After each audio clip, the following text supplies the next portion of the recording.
Merci bande de Kolangai, Nabi Kebino Bopesa, toujours confiance la fidélité. Suite à Moussa qui toko o et permet à que Moutounio sote Sikazali a information moko réelle peu information moko si.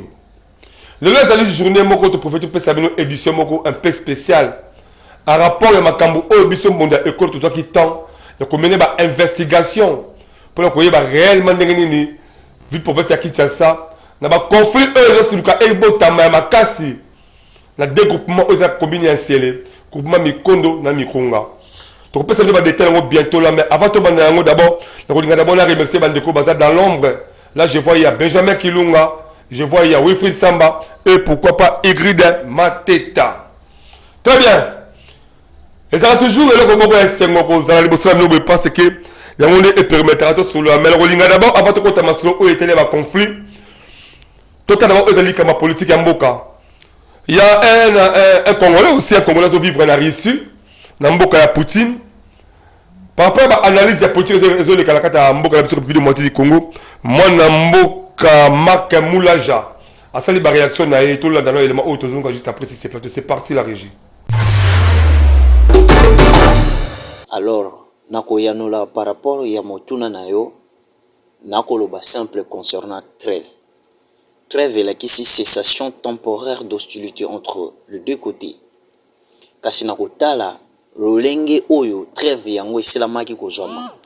Pona nga nakokanisa kaka ke eyali lolenge basalaki po balalisa biso ba Congolais pongi po monguna sila kokuwa une partie ya ekolo na biso. Po te asila ko attaquer position ya armée na biso. Alors on a armé basi la kozala éveillé basi la kozala na ekenge pona ko batela eteni ya ekolo pamba te monguna azali na stratégie ebele ya kosala pote armée rwandaise accompagnée par notre frère Corneille Nangaa basi la kosila kokuwa mabele na biso kasi biso bato oyo toza na opposition et puis sabiso mayele to s'organiser comment to renverser pouvoir ya bato oyo ba kui ekolo na kimoyibi ba kui ekolo pona ba pauvre peuple congolais ba tondi sali benga na bango pamba te ba yebi ke ba congolais ba ali ba joba ba kolinga ba zoba ba congolais kasi na ko benga bilenge nyonso to sila ko telema bolanda distraction ya IDPS te ezali parti déjà oyo sili ezali parti oyo to moni incompétence na bango basila ekozala prêté po bakamba ekolo Congo monene lokola Congo to telema to se préparer na maponami ekoya to yeba koma tokoki ko sanctionner pe totala birer baninga basali biso to sila ko bongisa yango. Merci. Voilà de retour sur ce plateau exceptionnel Yambonda Ekolo, magazine d'actualité Boti Kolanda. Élément on a signé Marc Moula Jawazali, Moko ya Congolais vivre na Russie kuna na cadre ba qui là s'il te plaît la cadre makambe belé mais à la droit aussi à ça analyse ya politique Yamboka de même manière yo peut socialiser sika moko boye au moins que moi on coûte la socialité qui peut combien biso ba numéro les ali wana to permettre to pesa accès aussi au le kaba antenne la biso ya Mbonda Ekolo po ba découvrir ba analyse na yo likambo oyo ezali koleka sikoyo na niveau ya groupement Mikondo na Mikonga. Merci beaucoup na ba effort o Mbonda Ekolo asalaki totika d'abord na ba bande comme ça c'est donc mo beka comme ba charlatan na monde des médias parce que ekolo mutu so to communiquer kaka na habité sur télévision comme belé ba TNT to communiquer nini to ba YouTube toti kaka koloba biloba loba soki oza réellement na kata monde des médias faut ba que médias ezali composé la banane tozali ba chroniqueur tozali ba animateur tozali ba journaliste tozali na bacaméraman, tozali na bamonteur, tozali na baréalisateur, tozali na barégisseur, tozali na corps ebele oyo ezali koconstitue force ya média. Mais soki oyebi ke ozala éthique na déontologie journalistique te koluka te olobaka ba n'importe quoi parce que ba oyo bozali koloba yango nde ezali kopelisa bamoto moko inutile na likambo ezali na importance te. Pour vivre, il ne faut pas que donc la politique est divisée pour mieux régner, non. Mais son bon école, vous allez bon côté. C'est comme si vous avez des alliés entre le groupement Mikonga et le groupement Mikonga. Donc il y a le groupement Mikonga. Et pas la moi, que Sa Majesté Prince Ngabi Kita. On la respecte trop. On respecte ma cassi. La kita est ma belle naïe. Donc ça, comme réaction à la population. C'est celui qui peut naïe moko. Mais des sons de cloche, tu es dans le Mikondo, tu dans les grands chefs coutumiers, on a les coordonnateurs, le groupement Mikondo, le grand chef Patrick Moloni. Tu as la déclaration.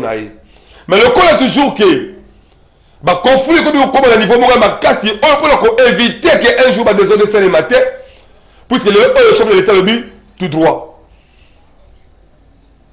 Moi, je suis Patrick Moloni peut. À ça qui va effort, à qui Koutana, président, il y a Teke Umbu. Mwanamboka, le roi David Matadi Kibala, honorable. À qui est sur le terrain. Dans l'esprit d'abord que la Koyoka, puisque Mwanamboka Patrick Moloni, le grand chef à Komakikuna, a passé un rapport. Mais bon, il y a un qui est sur le terrain, Yemoko. A coup d'avait la de Mikonga, alors qu'à réellement que rapport à Zui, les alliés à sauter le Kouta, eux aussi, bah information tu peux, bah, mais il y a des gens qui sont professionnels à médias, chaque fois à la télévision. Elles ont comme la bateau, il y a causé de la négative, pas décider. Est-ce que les alliés à sauter le Kouta? Bravo. Moi, la David Matadi Kibala, le roi, on est le président de la communauté Tekeumbu Akitaki, la commune ancienne. Tant la commune c'est que akiti na ngambo ya Mikondo pe na ngambo ya Mikonga. À solo ligne deux parties. Ton élément au signé Benjamin Kilunga et toujours juste apprécier ces plateaux. C'est parti moi mboka écrit de ma tête.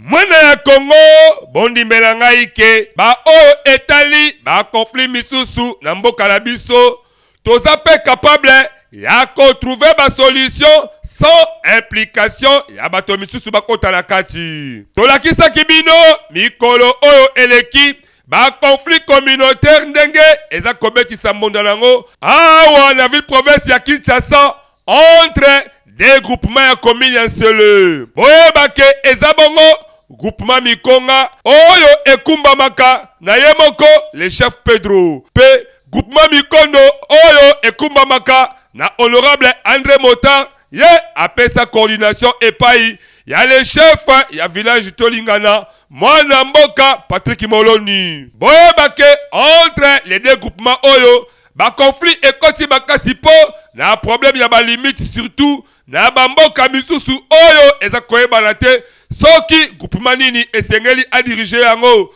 Donc atia ba chef coutumier na ye ba mboka yango eza bongo Kikobo, Zakimwena, bana na bana, passager na bamboka misusu.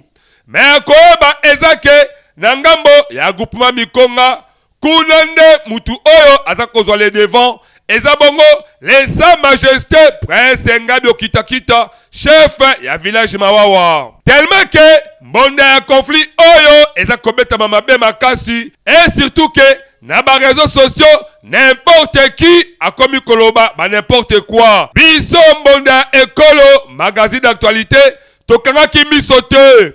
Après ba descente na biso oyo to salaki na village Mawawa epai ya les Sa Majesté Prince Ngabi Kitakita pe na Tolingana epai le coordonnateur ya groupement Mikonga les grands chefs Patrick Moloni solution et kozama avec impact na idéologie po esengeli les deux partis bakuta na po kimia ezonga en rapport ya kopesa ba droit na ba vrai bénéficiaire po bazalaka na bango ba famille depuis bokoko na bango ya malamu eza que les grands chefs pe coordonnateur groupement Mikonga mwana mboka Patrick Moloni akendeki depa kopesa rapport epai y a le président ya teke umbu l'honorable roi David Matali Kibala na esprit kaka ya koluka implication na yepo conflit oyo eza komona na ke ekozala mabe soki solution ya kimia ezwamite nyonso oyo elekalaki mpe avec impact na idéologie kaka ndenge le chef de l'état Félix Antoine Tshisekedi Tshilombo aza kosenga kimia ezala na mboka. Chose promise, chose faite.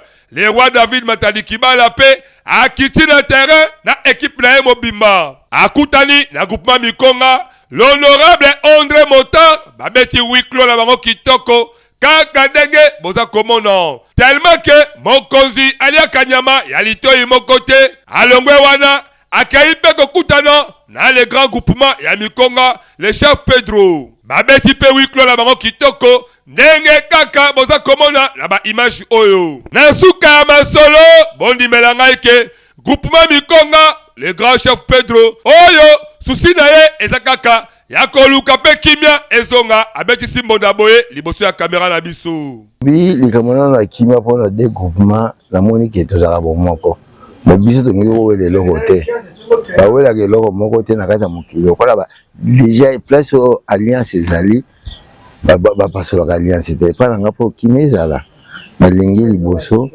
bato nso balobi o bazo wela mabele na banini tozabo bomoko toluka to créer climat moko ezala serein pour to yeba ko protéger ba patrimoine na biso.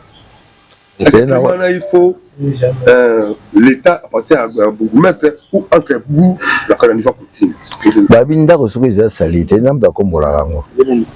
Mokolondako so bomemi wana ezala ba bourgmestre ezala ba bato ya l'État soki lelo ba no kota na makambo ezala ka division. Bon moko ezala kaka taka to bimina ndako poso lelo ba lobi lelo regroupement ou bien le chefferie ba lobi espace bato nyonso il faut basala bon voisinage. So bato basali bon voisinage makambo na bango so ezali ya mabe basangana liboso ba mitunaka eba na ngai na kosepela mingi po tobona makambo wana nyonso tosala kamwa ata comité mo de sage o soki makambo ye tosololi yango tobengani po toluka ba solution biso moko ba solution palliative. Merci beaucoup. Soka ya suka na otuna komona kolondako so bomemi wana ezala ba bourgmestre ezala bato ya l'État soki lelo ba no kota na makambo ezala ka division. Bon moko ezala kaka taka to bimina ndako poso lelo ba lobi lelo regroupement ou bien le chefferie ba lobi espace bato nyonso il faut basala bon voisinage. So bato basali bon voisinage makambo na bango so ezali ya mabe basangana liboso ba mitunaka eba na ngai na kosepela mingi po tobona makambo wana nyonso tosala kamwa ata comité mo de sage o soki makambo ye tosololi yango tobengani po toluka ba solution biso moko ba solution palliative. Bomoninga na wit na bilanga so babengaka ngai doyen nazolinga mpe nakoma econ lokola boye toye koluka solution tosangana po toloba liloba moko parce eloko nga nasengi namoni ye ngapi naza doyen na asi na kati ya communauté na biso naza doyen mayele balobi toza na mona complémentarité mayele ya moto moko eseki eloko moko te mais elobi ata bamindi ya l'union fait la force mais lokola toza na bomoko tosala cadre moko consultatif cadre moko consultatif so likambo ezali olie kendeke totumona kona ba réseaux sociaux mais bakuta biso tosolo bongisaki yango avant likambo ndako boyembaka nini bima libanda te donc tofanda bon toza famille. Les Sa Majesté Prince Ngabi Okitakita chef ya village Mawawa yepe asepeli na ba démarche oyo asengi batia na sepo baluka solution kitoko na kimia nyonso. J'espère que papa journaliste boyebi ndenge bo dokutana na bino pona ba interview et là on a liboso na lasa toujours kimia pe na za moto ya kimia donc ndenge moko présent na biso a kiti ya nyati mabele donc alobi pe toujours makambo ya kimia donc kimia ezali na biso nyonso to tozali moto moko tokoyeba ko vanda sur table tokoyokana et puis c'est tout. Et là, on a des alliés, ou bien makasi, les alliés qui ont bombo, les alliés. Non, basali bande konabiso.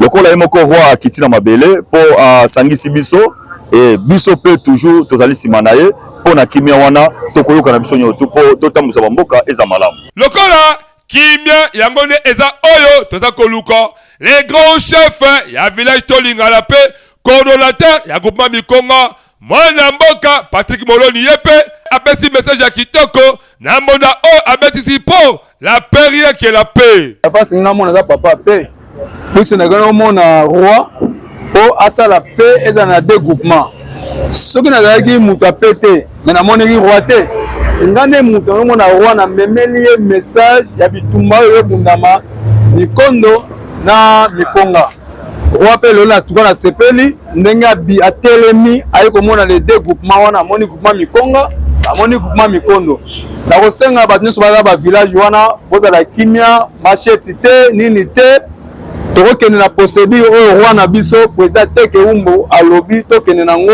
fin ekozala makambo nyonso wana kimia ekozala. L'honorable le roi David Matadi Kibala asepeli ndenge bayoki ye malgré rendez-vous kitoko ekozala po basangala bango nyonso na mikolo muke oyo ekopermettre ke solution ezwama bino moko boyoka ndenge nini ye pe abetisaki mbonda toza na grand chose te rapport ezaka ya paix donc moni so bandeko bazobunda troisième aya rapport atekimi oyo tu wana baza bato to famille je crois que comme toza famille tovanda esika moko tokotrouver solution en famille non ya baguerre non ya boye ezo honorer communauté na biso te comprendre communauté esengi fo bato batosa yango et puis totia ordre totia paix donc toyeka na message ya paix ke bato nyonso batya na paix batya na se d'ici mikolo ezoya solution ya bien obolo osalama te kimia ozala parce que to eloko moko tobongisaka babiloko ya mike mike etoyeba ndenge ya kotambola donc mabe eza sute tobongisaka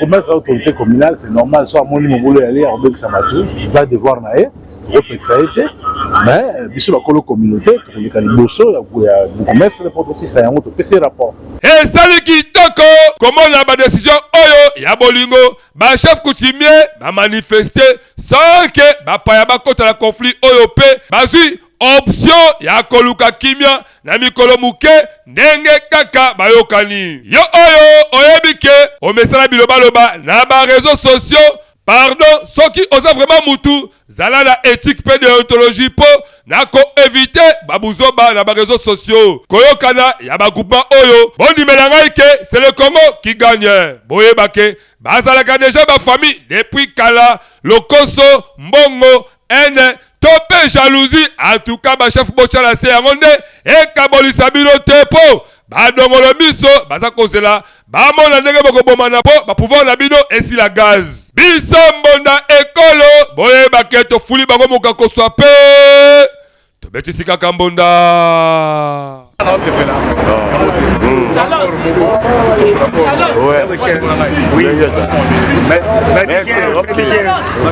Très bien.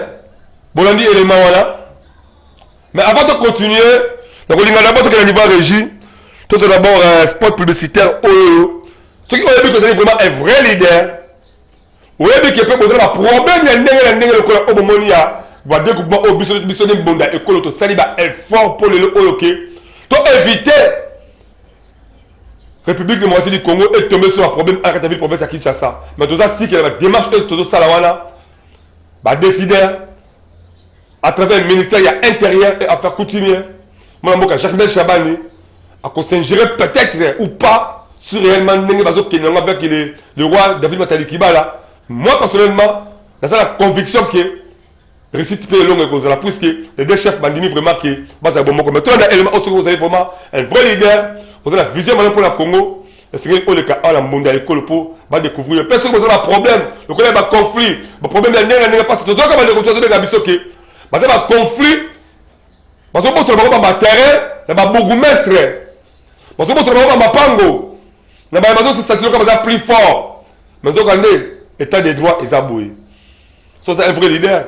Benga biso troyambayo. Tout le monde a élément et tout le juste après si c'est plateau. C'est parti.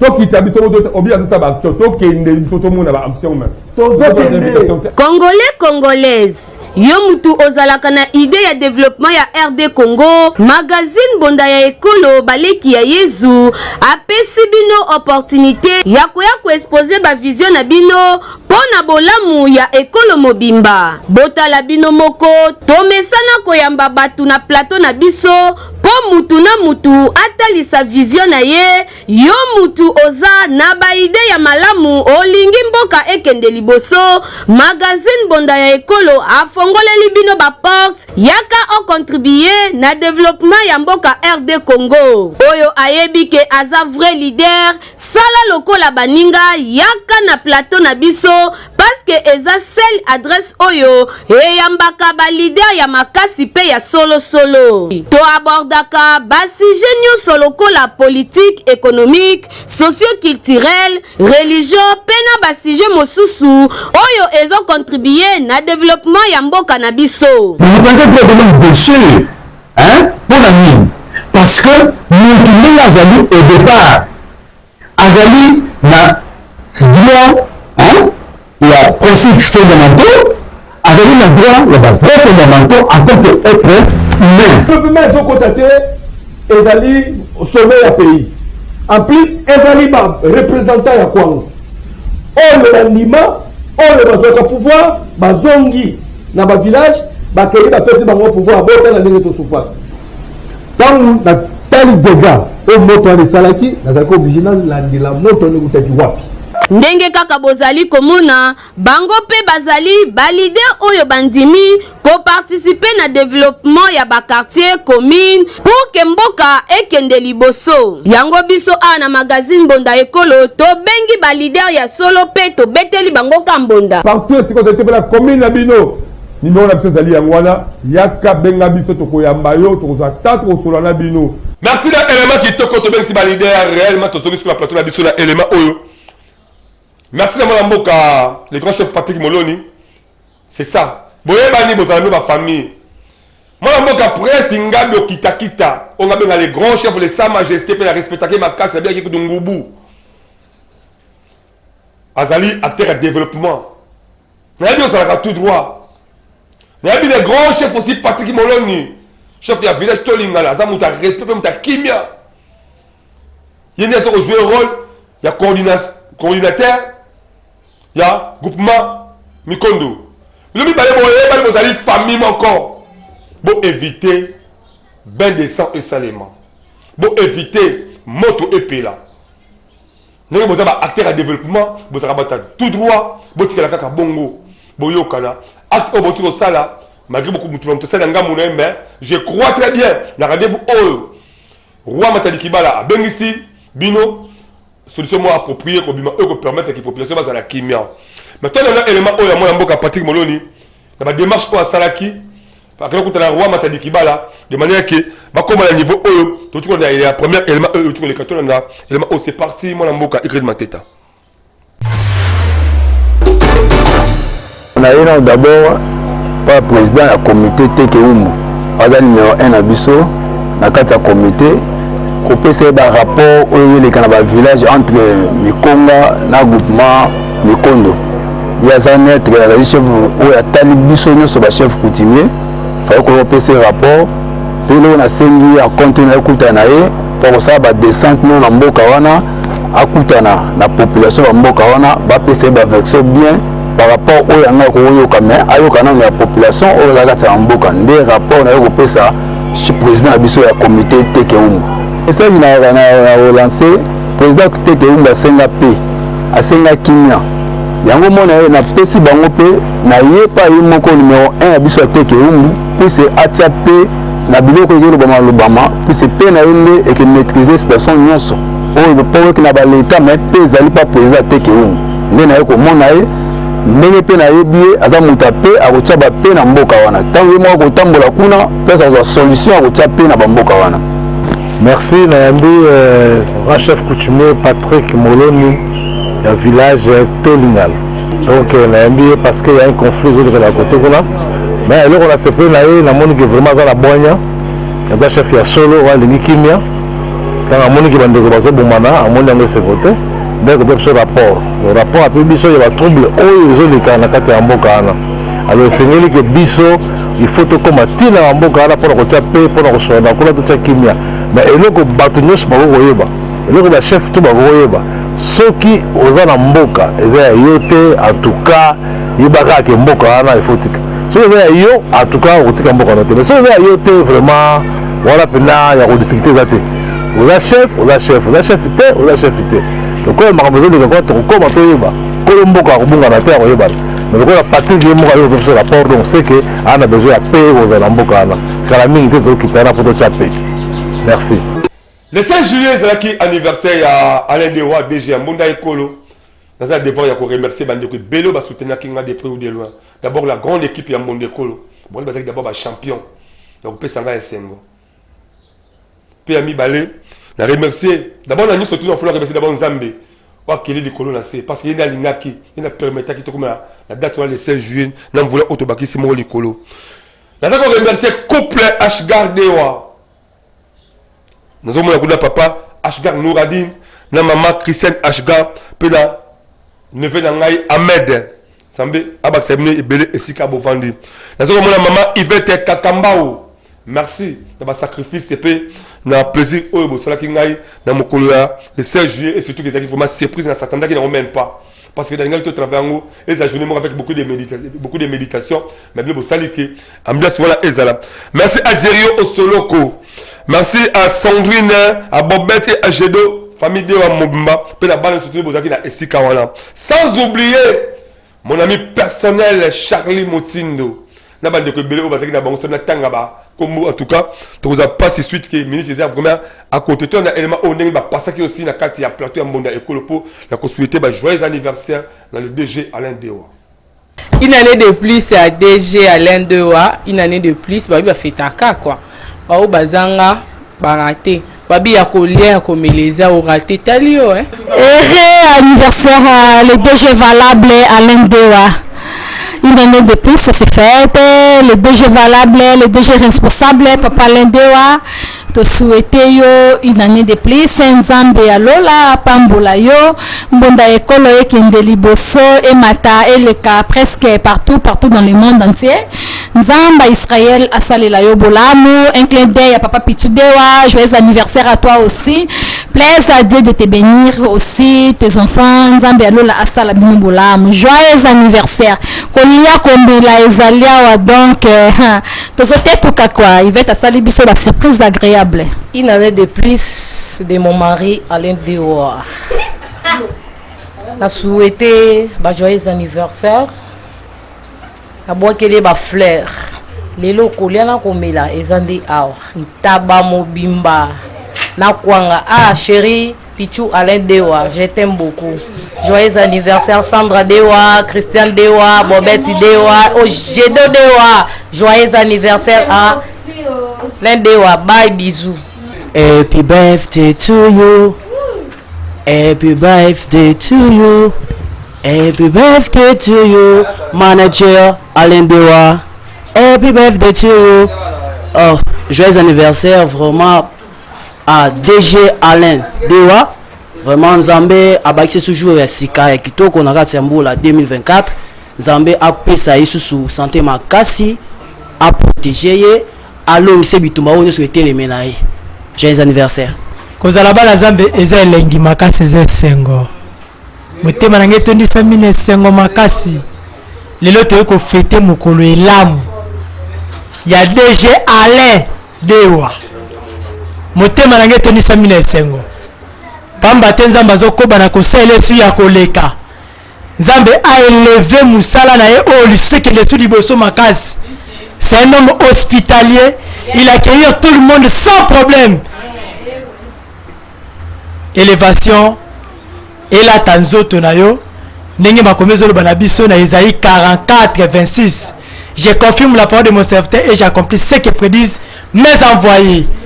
Nzamba pambola Papa Alain makamunete kende liboso na kombo na Yesu Messia. Amen. Amen. Voilà. L'amour supporte tout. Vous comprenez que ce qui bolingo ezali, on peut soulever même la montagne. Donc je pense que l'essentiel les a déjà autour le bas. C'est ça la grande famille. Yambonde Kolo, la grande famille biologique. Baye Laksa Bolingo na bango envers frère na bango, papa na bango, mwana na bango, yaya na bango et puis notre cordon. Donc on n'a pas assez de commentaires à faire là-dessus, ça montre directement que non. Et si ka Bolingo ezali et yeba na rakaka. Et puis Bolingo ezipara makamunyo so mabe. Donc ici c'est l'amour 100%. Je tiens à remercier d'abord toute la grande famille d'Ewa de votre présence ici. On était tous surpris, tout le monde dit que non, ce n'était pas programmé. Vous mettez son poids ça. Tout le monde directement que non, vous portez vraiment au cœur. Je pense que Esuki a été, il y a Rosa les a ébélés, les bossons n'abisso maramba qui t'ont ébélé. Donc, tu protéger la famille, tu battre la famille, parce que la famille est sacrée. C'est la famille qui gagne. C'est la famille qui gagne. On est ensemble. Il n'y a pas de microbes. Ingeta, check. C'est pas pareil. C'est Madame Karine Mango Mankoy. Je souhaite joyeux anniversaire à DG Mbunga Ekolo Dewa. Joyeux anniversaire, joyeux anniversaire. Au fêté Malamou, joyeux anniversaire. Bon, merci mingi pour l'anniversaire à l'Indewa. Master Nangaï depuis c'est un ami d'enfance. Tokoli place moko. Bon, mutuna muta pona chemin na quoi. Ngai chemin na naza artiste.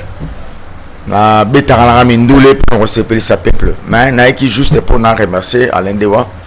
Bon, aussi que tout ça qui pour l'anniversaire na et on a comme Nzambe vraiment Nzamba Pambolae Abaxele Mikolo Belé. Donc c'est juste ça donc minga ko bezat. Bolingo balaka la misala la kanaki teke le ko zala boy.